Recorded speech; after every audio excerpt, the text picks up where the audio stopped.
जब first creator की वापसी का सच सामने आया तो सब कुछ बदल गया। क्या ओमेगा खुद को बलिदान करेगा?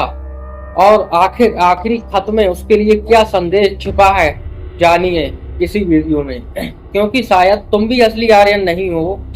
सब्जेक्ट ओमेगा के ये शब्द सुनते ही पूरा सत्य कक्ष सन्नाटे में डूब गया। आर्यन की सांसें तेज हो गईं।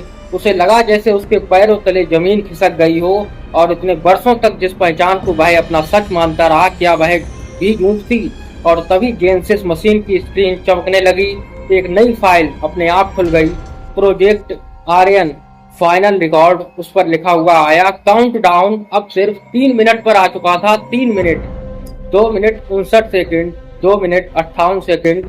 और ये देखकर पूरे कमरे की नजरें स्क्रीन पर टिक गईं। रिकॉर्डिंग शुरू हुई। वीडियो में वही अस्पताल दिखाई दिया, वही 4 बच्चे, लेकिन इस बार कैमरे में एक अंधेरे कोने की तरफ घूमा कैमरा और वहां एक 5वां पालना रखा था। पालने के ऊपर सिर्फ एक शब्द लिखा था, ओरिजिनल। और ये देखकर सभी की सांसें रुक गईं और समर फुसफुसाया कि तो असली आर्यन कभी इस प्रोजेक्ट का हिस्सा था ही नहीं। और वीडियो में एक महिला आगे आई। वह आर्यन की माँ थी। उसकी आंखों में आंसू थे। उसने कैमरे की तरफ देखकर कहा, अगर कोई ये संदेश देख रहा है तो इसका मतलब है कि मैं असफल हो गई। और ये सुनकर, ये संदेश देखकर पूरा कमरा खामोश हो गया। फिर उसने अगले शब्द कहे, मैंने अपने बेटे को बचाने के लिए उसे यहाँ से दूर भेज दिया था। और ये सुनकर आर्यन की आंखें फैल गईं और उसने पूछा, क्या? वीडियो आगे बढ़ा और उसमें दिखाई दिया कि एक रात उसकी माँ एक नवजात बच्चे को लेकर अस्पताल से बाहर निकल रही है। लेकिन वह बच्चा आर्यन नहीं था। ना आर्यन 1 था, ना आर्यन 2 और ना ही ओमेगा था। वह कोई और था, एक ऐसा चेहरा जिसे किसी ने पहले कभी नहीं देखा था। और तभी रिकॉर्डिंग अचानक रुक गई और स्क्रीन पर सिर्फ एक लाइन उभरी, ओरिजिनल स्टेटस इलाइव। पूरा सत्य कक्ष स्तब्ध रह गया और विराज ने अविश्वास से कहा, मतलब असली आर्यन अभी भी जिंदा है? और ओमेगा ने धीरे से सिर हिलाया कि हाँ, और वह हम सबसे कहीं ज्यादा करीब है जितना तुम सोच सकते हो। और तभी जेनेसिस मशीन ने तेज आवाज निकाली, फाइनल मिनट इंडिकेटेड। काउंटडाउन अब अचानक 1 मिनट पर आ गया। 1 मिनट 59 सेकंड, 58 सेकंड। और पूरे कक्ष में ये देखकर अफरा तफरी मच गई। लेकिन तभी सत्य कक्ष के सबसे पीछे मौजूदा एक पुराना दरवाजा अपने आप खुल गया। सभी की नजरें उधर घूम गई। अंधेरे से एक परछाई धीरे धीरे बाहर आई। उसके कदमों की आवाज पूरे कक्ष में घूम रही थी। समर का चेहरा सफेद पड़ गया। विक्रम के हाथ कांपने लगे और ओमेगा पहली बार डर गया। परछाई रोशनी में आई और अगले ही पल पूरा कक्ष की सांसें थम गईं, क्योंकि वह व्यक्ति बिल्कुल किसी आर्यन जैसा नहीं दिखता था। लेकिन उसकी गर्दन में वही लॉकेट था जैसे जिसे ओरिजिनल की पहचान माना जाता था। और उसने सबकी तरफ देखा, फिर धीमी आवाज में कहा कि मेरा नाम आर्यन नहीं है। और कुछ पल की खामोशी के बाद वह बोला कि मैं आरब हूँ। और ये शब्द सुनते ही पूरा सत्य कक्ष सन्नाटे में डूब गया। आर्यन, आर्यन 1, आर्यन 2, विराज, समर और विक्रम सभी अविश्वास से उस युवक को देख रहे थे। उसकी गर्दन में लटका वही पुराना लॉकेट हल्की नीली रोशनी से चमक रहा था। ओमेगा पीछे हट गया। उसके चेहरे पर पहली बार डर साफ दिखाई दे रहा था। और आरब ने धीरे धीरे आगे बढ़ते हुए कहा, तुम लोग जिस आर्यन को खोज रहे थे वह कभी था ही नहीं। और ये सुनकर पूरा कक्ष खामोश हो गया। आर्यन ने कांपती आवाज में पूछा, इसका क्या मतलब है? और आरब ने जेनेसिस मशीन की ओर देखा, फिर बोला, आर्यन कोई नाम नहीं था, वह एक कोड था। और ये सुनते ही सभी के होश उड़ गए। स्क्रीन अपने आप चालू हुई और उस पर एक पुरानी फाइल खुल गई, प्रोजेक्ट आर्यन। नीचे उसका पूरा नाम लिखा था, अडेप्टिव रिस्पॉन्स एल्डिंग एडवांस्ड नेक्सस। और ये देखकर समर ने अपनी आंखें बंद कर ली। विक्रम ने सिर झुका लिया। इतने वर्षों से वे जिस नाम को एक इंसान समझते रहे वह दरअसल एक प्रोजेक्ट का नाम था। आरब ने आगे कहा, मैं वह बच्चा हूँ जिसे इस प्रोजेक्ट से बचाकर बाहर भेज दिया गया था। और तुम सब उसके आर्यन, आर्यन 1, आर्यन 2 और ओमेगा की तरफ देखा। तुम सब उसी प्रोजेक्ट के हिस्से हो। और ये सुनकर कमरे में सन्नाटा छा गया। और तभी जेनेसिस मशीन की स्क्रीन लाल हो गई। उस पर काउंटडाउन 30 सेकंड, 29 सेकंड, 28 सेकंड, सिर्फ 30 सेकंड बचे थे। और ये देखकर ओमेगा चिल्लाया, बहस का समय खत्म हो चुका है, अगर काउंटडाउन 0 पर पहुंचा तो सब खत्म हो जाएगा। और तभी आरव तेजी से मशीन की तरफ बढ़ा। उसने अपना लॉकेट निकाला और जेनेसिस मशीन के बीच बने गोल स्लॉट में लगा दिया और पूरा कक्ष नीली रोशनी से भर गया। Access accepted, founder DNA verified.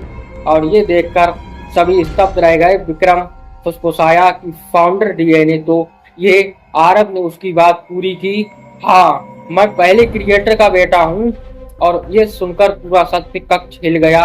अब सारी कड़ियां जुड़ने लगी, लेकिन तभी जेनेसिस मशीन ने एक अंतिम संदेश दिखाया, final choice available, save the world, destroy Ouroboros forever. Aryan ने हैरानी से स्क्रीन को देखा, ये दोनों अलग कैसे हैं? और ये देखकर आर्यन की आंखें गंभीर हो गई। वह बोला, अगर दुनिया को बचाया गया तो औरोबोरस जीवित रहेगा, लेकिन अगर औरोबोरस को हमेशा के लिए नष्ट किया। और वह कुछ पर रुका, फिर बोला, तो हम में से कोई भी जीवित नहीं बचेगा। और काउंटडाउन अब आखिरी 10 सेकंड पर था। काउंटडाउन लगातार घटता जा रहा था। 10 सेकंड, 9 सेकंड, 8 सेकंड। पूरे कक्ष की नजरें आर्यन पर टिक गईं, क्योंकि अंतिम निर्णय उसी को लेना था। और जेनेसिस मशीन का काउंटडाउन लगातार घट रहा था। 8 सेकंड हो चुका था और ये देखकर पूरे सत्य कक्ष में सन्नाटा पसरा हुआ था। सभी की नजरें सिर्फ आर्यन पर थी। एक तरफ दुनिया को बचाने का विकल्प था और दूसरी तरफ औरोबोरस को हमेशा के लिए खत्म करने का। लेकिन उसकी कीमत उन सभी की जान थी। आर्यन ने समर की तरफ देखा, फिर विराज की तरफ, और फिर आर्यन 1 की तरफ, आर्यन 2 की तरफ और ओमेगा की तरफ। ये लोग उसकी जिंदगी का हिस्सा बन चुके थे। भले ही सच कितना भी अजीब क्यों ना हो, तभी उसे अपनी माँ की रिकॉर्डिंग याद आई कि सच से भागना मत। आर्यन की आंखों में दृढ़ता आ गई और वह आगे बढ़ा। काउंटडाउन 5 सेकंड, 4 सेकंड और 3 सेकंड पर आ गया था और आरव ने चिल्लाकर कहा कि जल्दी फैसला करो। और जेनेसिस मशीन की लाल रोशनी के कक्ष में फैल चुकी थी। आर्यन ने स्क्रीन की तरफ देखा, फिर गहरी सांस ली और अपना हाथ स्क्रीन पर रख दिया, लेकिन उसने कोई भी विकल्प नहीं चुना। पूरा कक्ष हैरान रह गया। आरव चौंक गया कि तुम क्या कर रहे हो? और आर्यन मुस्कुराया, फिर बोला, मैं तीसरा रास्ता चुन रहा हूँ। और ये देखकर सभी स्तब्ध रह गए। तीसरा रास्ता? ओमेगा ने अविश्वास से पूछा कि आर्यन ने जेनेसिस मशीन के नीचे बने एक छोटे से प्रतीक की ओर इशारा किया। वही प्रतीक जो आखिरी खत के सबसे अंतिम पन्ने पर बना था और उस पर औरोबोरस का चिन्ह था, लेकिन इस बार उसके बीच में एक छिपा हुआ बटन था। आर्यन ने वह बटन दबा दिया और अचानक पूरे सत्य कक्ष की रोशनी बदल गई। जेनेसिस मशीन रुक गई, काउंटडाउन थम गया। लास्ट सेकंड पर 1 सेकंड और वो पॉज हो गया और सभी की सांसें ये देखकर थम गई। तभी पहले क्रिएटर का होलोग्राम एक बार फिर सामने आया, लेकिन इस बार वह मुस्कुरा रहा था। उसने कहा, बधाई हो आर्यन, तुम पहले व्यक्ति हो जिसने सही रास्ता चुना है। और कमरे में मौजूद हर व्यक्ति हैरान था।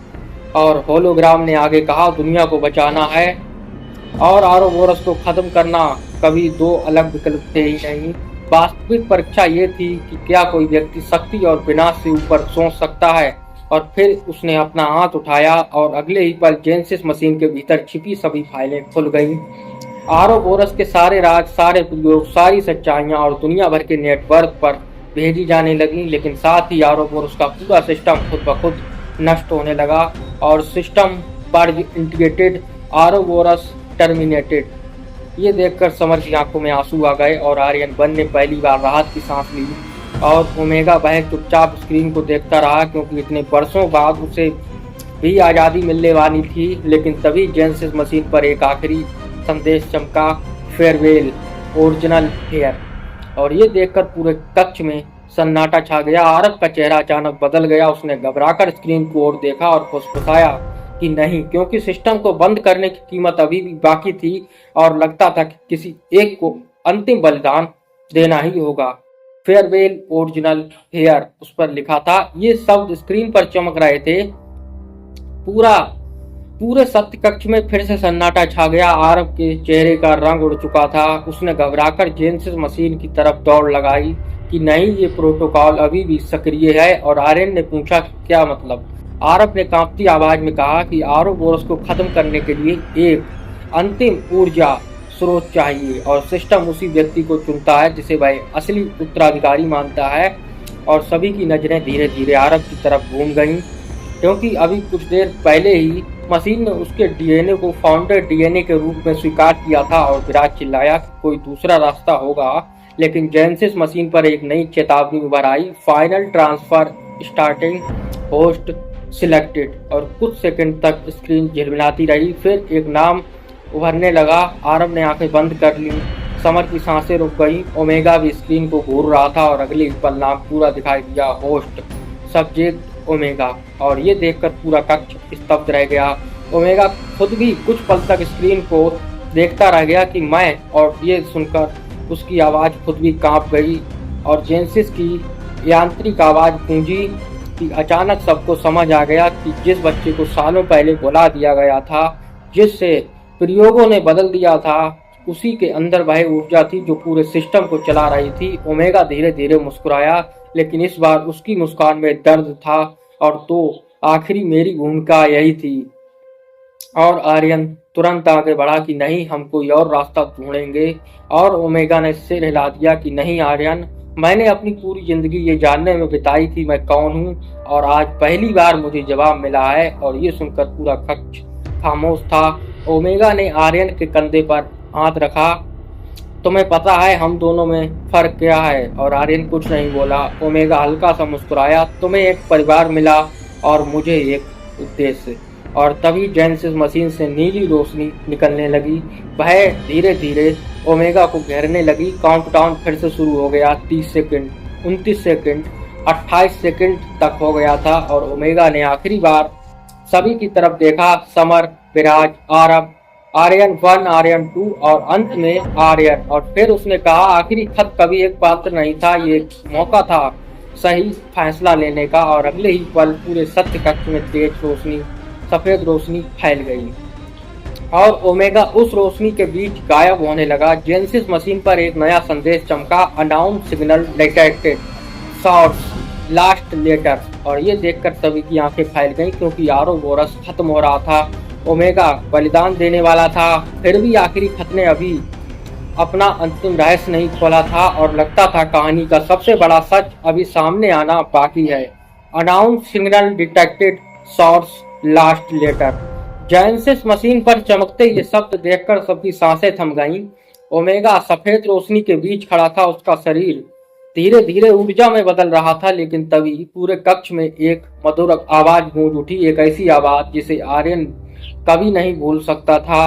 आर्यन की आंखें फैल गईं और उसने कहा कि माँ। सत्य कक्ष में ये सुनकर सन्नाटा छा गया और जेनेसिस मशीन के ऊपर एक नया होलोग्राम उभरा और उसमें दिखाई दी आर्यन की माँ। लेकिन ये कोई पुरानी रिकॉर्डिंग नहीं थी, ये एक लाइव संदेश जैसा लग रहा था। और उसने मुस्कुराकर कहा कि अगर तुम ये देख रहे हो तो इसका मतलब है कि तुम वहां तक पहुंच चुके हो जहां तक पहुंचने की उम्मीद मैंने कभी नहीं की थी। और आर्यन की आंखों से आंसू बहने लगे और उसकी माँ ने आगे कहा, आखिरी खत मैंने नहीं लिखा था। और ये सुनकर पूरा कक्ष स्तब्ध रह गया और विराज ने हैरानी से पूछा, क्या? और होलोग्राम में मौजूद महिला बोली, आखिरी खत का लेखक मैं नहीं थी, वह तुम्हारे पिता थे। और कमरे में मौजूद हर व्यक्ति हैरान रह गया ये सुनकर। और समीर ने धीरे धीरे सिर उठाया। आरव भी स्तब्ध था और आर्यन की धड़कनें तेज हो गई, क्योंकि उसे हमेशा बताया गया था कि उसके पिता की मौत वर्षों पहले हो चुकी थी। और लेकिन तभी होलोग्राम में अगली लाइन सुनाई दी, और वह अब भी जिंदा है। और ये सुनकर पूरा सत्य कक्ष जैसे थम गया। आर्यन के हाथ कांपने लगे और उसने कहा कि नहीं। उसके मुंह से बस इतना ही निकला। तभी जेनेसिस मशीन के पीछे का दीवार धीरे धीरे खुलने लगी। सभी की नजरें उधर घूम गई। अंदर एक छोटा सा गुप्त कक्ष था और उस कक्ष के बीचों बीच एक पुरानी कुर्सी रखी थी। उस कुर्सी पर कोई बैठा हुआ था, सफेद बाल, झुका हुआ सिर और हाथ में एक पुराना कागज, वही कागज जिस पर आखिरी खत लिखा गया था। क्योंकि जैसे ही उस व्यक्ति ने अपना सिर उठाया, उसकी आंखों में आंसू आ गए और वह धीमी आवाज में बोला कि बहुत इंतजार कराया तुमने बेटे। और पूरा सत्य कक्ष ये सुनकर खामोश हो गया, क्योंकि इतने वर्षों बाद आर्यन का पिता उसके सामने था और ये शब्द सुनते ही आर्यन जैसे पत्थर का हो गया। उसकी आंखों में आंसू भर आए। सालों से जिस इंसान को वह मरा हुआ समझता था, वह आज उसके सामने खड़ा था और ये देखकर पूरा सत्य कक्ष खामोश था। ओमेगा भी उस व्यक्ति को देखकर हैरान था और आर्यन धीरे धीरे आगे बढ़ा। उसकी आवाज कांप रही थी और उसने कांपती आवाज में पिताजी कहा, और वृद्ध व्यक्ति की आंखें भी नम थीं और उन्होंने सिर हिलाया कि हाँ आर्यन, मैं ही हूँ जिसने आखिरी खत लिखा था। और आर्यन के मन में हजारों सवाल थे, गुस्सा, दर्द, खुशी, सब एक साथ। अगर आप जिंदा थे तो इतने साल कहाँ थे, उसने पूछा। और कुछ पल के लिए कक्ष में सन्नाटा छा गया और फिर उसके पिता ने गहरी सांस ली। मैं छिपा नहीं था, मैं कैद था। और ये सुनते सभी चौंक गए। उन्होंने जेनेसिस मशीन की तरफ देखा और फिर बोले, पहले क्रिएटर को रोकने की कोशिश करने की सजा मुझे मिली थी। मुझे यहाँ बंद कर दिया गया ताकि मैं कभी सच दुनिया तक न पहुंचा सकूं। और तभी ओमेगा के चारों ओर की ऊर्जा और तेज हो गई और उसमें लिखा आया फाइनल ट्रांसफर 60%। और ये देखकर आर्यन घबरा गया और उसने कहा कि हमें ओमेगा को बचाना होगा। और उसके पिता मुस्कुराए। फिर उन्होंने अपने हाथ में पकड़ा आखिरी खत आगे बढ़ाया, इसलिए मैंने तुम्हें यहाँ बुलाया था। खत के पीछे एक छोटा सा प्रतीक बना था, वही प्रतीक जो जेनेसिस मशीन के केंद्र में चमक रहा था। पिता ने कहा, जेनेसिस को ऊर्जा की जरूरत नहीं है, उसे एक उत्तराधिकारी की स्वीकृति चाहिए। और ये सुनकर पूरा कक्ष स्तब्ध रह गया। आरव ने हैरानी से पूछा, मतलब ओमेगा को मरना नहीं पड़ेगा? और वृद्ध व्यक्ति ने सिर हिलाया कि नहीं, ये सिस्टम लोगों को बलिदान देने पर मजबूर करने के लिए बनाया गया था, लेकिन असली चाबी हमेशा आखिरी खत में छिपी थी। और ये सुनकर आर्यन की आंखें फैल गईं। अब उसे समझ आने लगा था कि ये खत इतना महत्वपूर्ण क्यों था। और तभी उसके पिता ने उसका हाथ पकड़ा और उसे जेनेसिस मशीन के पास ले गए और उन्होंने कहा, फैसला तुम्हें करना होगा बेटे, क्योंकि इस कहानी का अंत ना मैं लिख सकता हूँ ना कोई और।